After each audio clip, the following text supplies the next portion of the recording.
Dr. Silani Indri Lestari, SMFU yang kami hormati beserta tim, Bapak Ibu anggota MGMP Sosiologi Kabupaten Karangan yang saya cintai dan saya banggakan. Yang pertama, rasa syukur kita panjatkan Allah Subhanahu wa Ta'ala atas segala nikmat-nikmatnya. Bisa bersilaturahmi dengan bersama manusia. Terus terang ini momen yang agak emosional karena saya jarang sekali mengisi BIMTEK di guru sosiologi.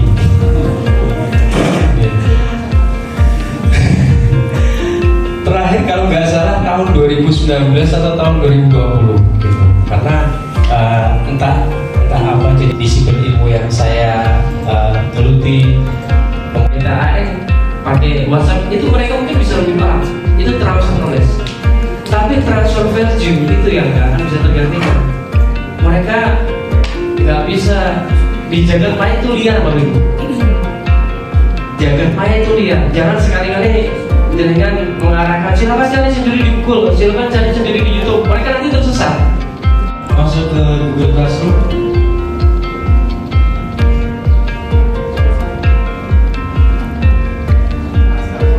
Macam semua ya.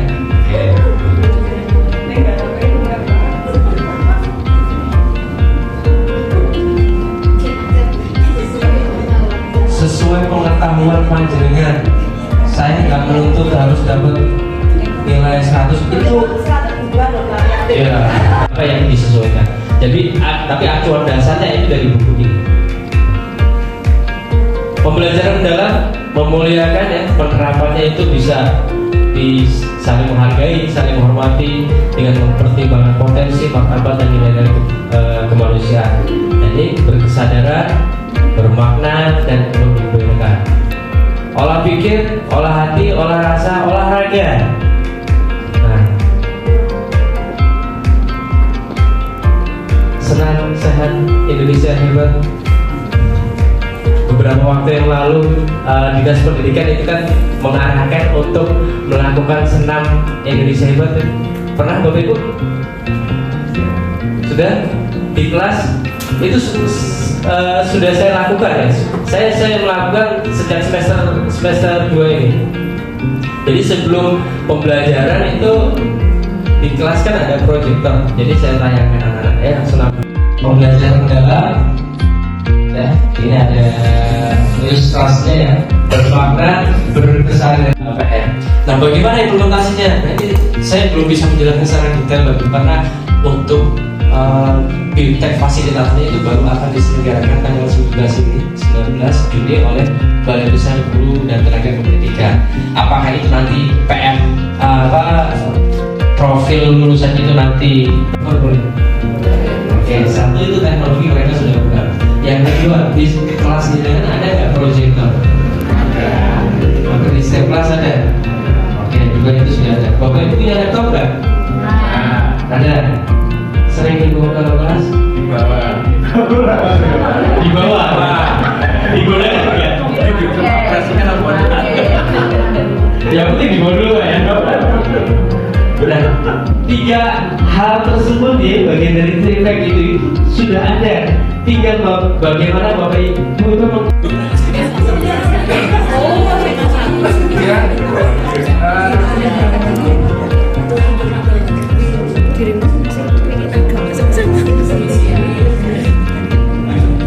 ya, sama lagi.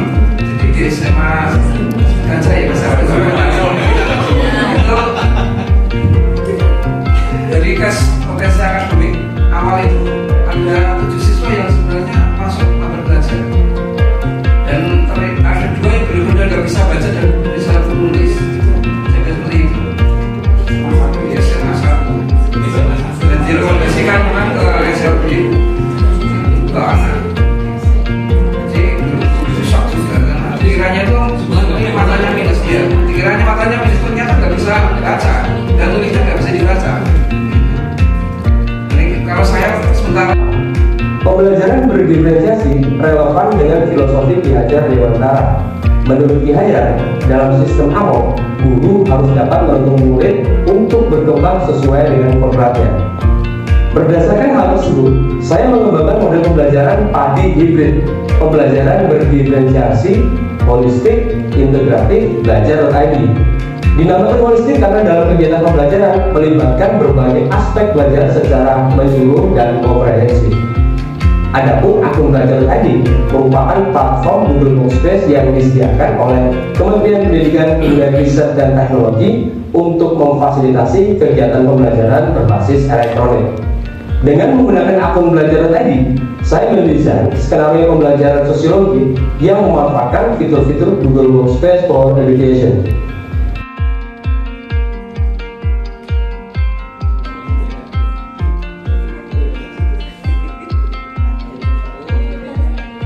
Sesuaikan, copy, masukkan ke ChatGPT boleh, ke Gemini boleh, Perplexity boleh.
Deep learning ini menjadi sebuah habit baru kita di SMA, di sekolah. Tetapi juga di sisi yang lainnya ketika di jenjang yang lebih tinggi itu ada target yang harus kita capai untuk anak-anak kita gitu. Itu yang pertama. Terus kemudian yang kedua, salah satu tipikal dari deep learning ini adalah dimana kontekstual. Mungkin kalau Bapak Ibu guru sosiologi, kontekstual ini sudah cukup familiar. Ketika kita coba untuk memberikan materi, kita paparkan konteks-konteks yang memang cukup dekat dengan peserta didik kita, murid-murid kita. Tetapi ketika itu dibawa ke permukaan dalam artian di Kemudian yang ketiga, bagaimana itu terintegrasi dengan TPEC ya, dengan teknologi.